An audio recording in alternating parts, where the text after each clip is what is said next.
This week in Jamaica Now, explosion rocks the new Kingston commercial district. The family of one of the victims is now appealing for help. I implore the assistance of the Jamaican public, members of the diaspora, and anyone hearing this plea this afternoon to assist us in moving forward. An ambulance at last. Operators of Jamaica's Sangster International Airport assign an ambulance to the facility after the controversial death of an elderly man. Matthew Samuda is one step closer to being an elected member of Jamaica's parliament. And a 7-year-old boy has been found with a gun.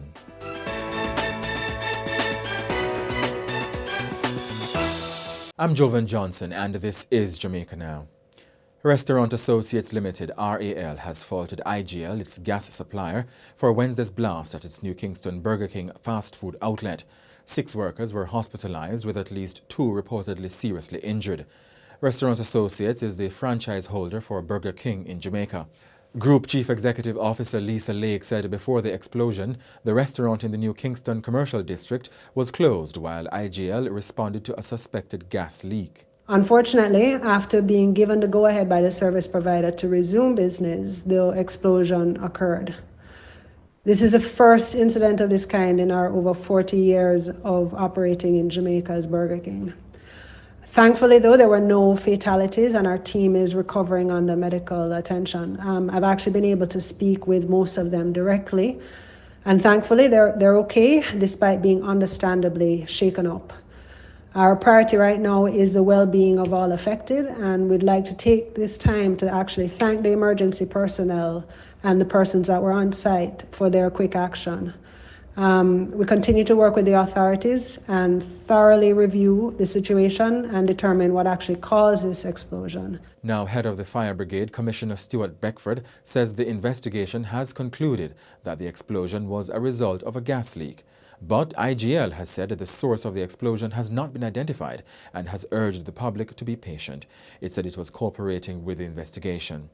And the family of Kerry-Ann Folks, one of the victims of Wednesday's explosion, is pleading for urgent financial assistance as they seek to have her transferred overseas for treatment of burn injuries. Her sister, Renee Folks Johnson, made the appeal on Friday outside the Kingston Public Hospital. Based on the injuries that she has succumbed, she is in need of specialized care for burn facility. There is no burn facility in Jamaica. And so at this time, the family is indicating and have made arrangements that we are and have identified a burn facility overseas, and we have made all the arrangements with the help of the San Mira Foundation, and everything is in place, and we're only waiting to get the air ambulance monies paid so we can move her out immediately. I implore the assistance of the Jamaican public, members of the diaspora, and anyone hearing this plea this afternoon to assist us in moving forward. But Restaurant Associates Limited says it is surprised the family of Kerry-Ann Folks has made a public plea for funds to have her transferred overseas for treatment. CEO Lake says the company has told the family it is prepared to facilitate the necessary medical transfer overseas. She says the company received an invoice for US $68,897 for air ambulance services. We're very saddened to hear that Ms. Folks' family is of the view that they have not been offered support by Burger King. To the contrary, we've been communicating to them that no expense will be spared to implement the doctor's recommendations for her best recovery, including overseas treatment. Information that we've been provided by the medical team thus far is that she's progressing well with no life-threatening injuries. Yesterday, we offered for both patients that were admitted to KPH to be transferred up to the Tony Thwaites wing at UWI, where we believe they would be more comfortable and under the expert care of the plastic surgeons up there. One patient agreed to the transfer and has been comfortably up at Tony Thwaites since yesterday. Ms. Folks' family decided for her to remain at KPH. We do understand that it's their desire to have her transferred for care overseas, and I've indicated to them from the very beginning that we stand by to do whatever the doctors determine is the best course of treatment. This morning, minutes before 11, we received an invoice from the air ambulance company, and we indicated to the family within 2 hours that we were set up and ready to wire transfer the funds to the air ambulance company upon receiving the necessary documents.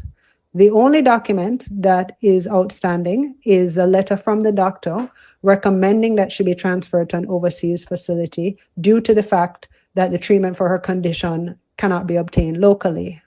I understand that is the family's view.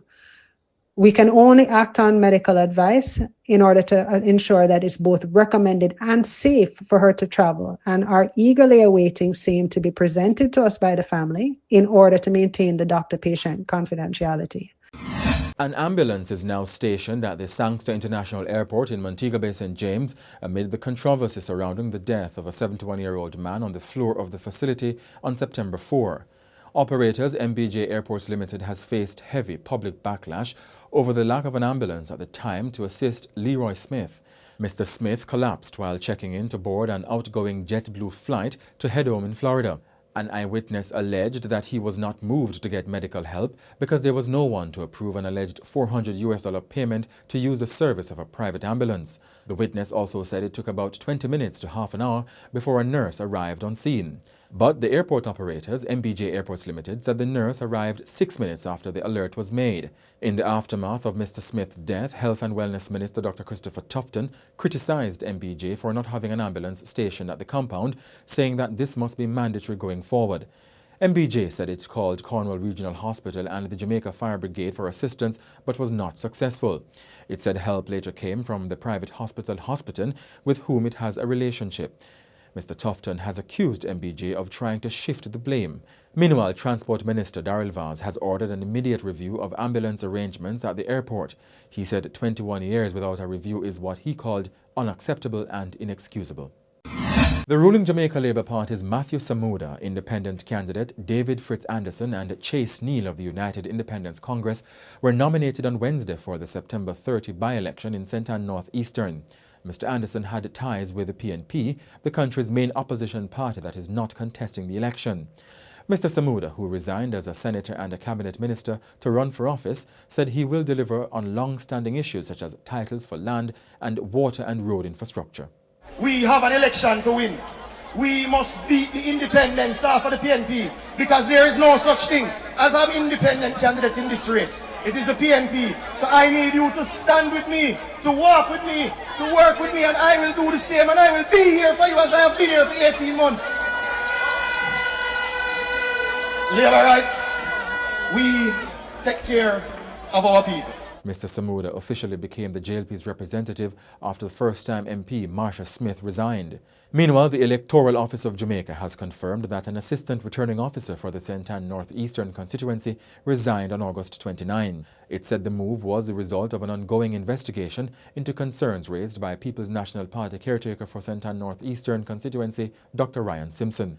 And Prime Minister Dr. Andrew Holness has addressed criticism that he is denying Jamaicans representation after failing to call by-elections for vacant offices at the parliamentary and local government levels. There are several by-elections that are pending,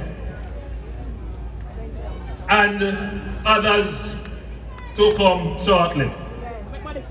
I want to assure the country I've heard some concerns being raised about constituencies that have been without representatives. I too hold that concern. I too share the perspective that as quickly as possible, to maintain the stability of the government, elections ought to be called in those constituencies. It is only the case that Matthew's election is the first to be called, but all others will be called, and in short order. So what does that say to you? Get ready for all the other by-elections to come. The Electoral Office of Jamaica says one by-election cost approximately $30 million. Prime Minister Dr. Andrew Holness said he is concerned about the disclosure of information from Integrity Commission reports which are yet to be tabled in Parliament. He was speaking at a news conference on Tuesday. As soon as it is possible, as soon as Parliament is convened, the date set for the convening of Parliament was the 17th. So as soon as that day is there, I'm certain the report will be tabled, and I'm eagerly looking forward to it being tabled. I'm concerned about leaks, very much so. Concerned to the point where members of the opposition could say with definitive certainty when the report was going to be tabled and what was the content of the report. I am very concerned. And that was even before the report reached Parliament. On September 5, the Commission submitted to Parliament an investigation report, a ruling from its corruption prosecutor, and a special report. There have been media reports on the contents of the reports. And the Integrity Commission is advising that it is against the law to publicly disclose the contents of any of its reports before they are tabled in Parliament. Amid the reported leak of some of the reports, the oversight body said it has no agenda to suit any individual or entity. And the opposition People's National Party (PNP) is dismissing claims that parliamentarians associated with the party have been linked to acts of corruption or illicit enrichment. The party reiterated that its leader, Mark Golding, has been told by its senators and MPs that they are not aware they are under any corruption probe by the Integrity Commission. 24 soldiers and police officers from Jamaica arrived in Haiti on Thursday to join a United Nations-backed mission led by Kenya to fight powerful gangs. Jamaica is the second country to join the mission, which was approved by the UN Security Council in October last year and began when the first contingent of Kenyan police arrived in Haiti in late June. Earlier in the week, Prime Minister Dr. Andrew Holness announced the imminent deployment and said the 20 soldiers and 4 police officers would be responsible for providing command, planning and logistics support. Dr. Holness said Jamaica has close ties with Haiti and the country is in solidarity with the French-speaking country, which is facing a major humanitarian crisis. Jamaica also has a national security interest in the situation in Haiti, one of our closest neighbors. It is in our interest to support a long-lasting resolution to the problems in Haiti. Here in Jamaica, we see the growing entrenchment of gangs who organize the production of armed violence with a view to economic gain, spreading terror in communities and weakening the state's guarantee to citizens' security. Jamaican authorities have long talked of a guns for drug and meat trade involving Haitian and Jamaican criminals. There are also concerns about Haitians fleeing to Jamaican shores. Jamaica had pledged a total of 170 soldiers and 30 police officers, but the Prime Minister said it wasn't possible to deploy them all at once. The St. Elizabeth police seized a submachine gun that was allegedly in the possession of a 7-year-old student at a school in the parish. The seizure took place on Thursday. The police have not released any additional details about the incident. Now, Chief Executive Officer of the Child Protection and Family Services Agency, Lauret Adamson, says the boy and his siblings are now in state care. As soon as this incident was brought to our attention, we launched our first responders team to the location to ensure that the well-being of the child, as well as the other children in the home, were safeguarded. The child and his siblings have since been taken into the care of the CPFSA, and they will receive the necessary counseling and psychosocial support they need. It is imperative that parents be more vigilant about checking their children's bags before they go to school to prevent them from taking dangerous or inappropriate items with them. And that's it for this edition of Jamaica Now, your weekly review of the big news stories. Send us your comments at onlinefeedback@gleanerjm.com. Follow us on X, formerly Twitter, and Instagram at Jamaica Gleaner, and on Facebook at Gleaner Jamaica. Like this video on our YouTube page, turn on your notification, and subscribe today. I'm Jovan Johnson, and before we go, let's hear from Anthony Sutherland on his heroic efforts this week to save the life of a woman who'd been washed away in the Sandy Gully in St. Andrew. 18-year-old Rajan Melbourne died as he tried to save the woman. I'm in my house. I'm a baby mother. I show me I watch, you know. I'm a baby mother just come tell me, say, you in here and pick me a John because she know me is a lifesaver. And you look a fire anything I go on. Me in them things that to save people. You see me? That's why Sharon come out to come tell me. So by the time I come out, it's just at the time when the woman I come down. And the next friend up there tell me, say, see she here, the little boy pass and gone already. So the woman up there tell me, say, Tony, see her there come. But when I go so I look on her, a pallet beside her, so I tell her, say, hold on on the pallet. Because I know if she hold it, it'll go ease her up. She can't ride on it, go down so till she can't come out. But it flicker her over, so I know it's a different chance that now. Because she spin over and on the pallet. So she float up back now and a float her come. Like I lost her. Because when I hold on her, so I can't feel it death weight in her. I couldn't take her over, because I'm strong, you know. I couldn't break her over upon the gully, so I have to just hold her up, so and call for help. And a youth just come help me and draw her over. I say, boy, slice her. Lucky your whole life, you never hold her, she gone. You said on the first time you have to save somebody. Yeah, enough time fire in the community, man. I'm running a place, man. But take out, pick me, man. And come out back, man. And place a bun down, take out all people things out of them house. That's how we do it down here, so. So you're known as a community hero? Yeah, so me stay. Me no back from nothing. Because I'm sorry how me never out here when the little boy pass. Because I'm alive right now.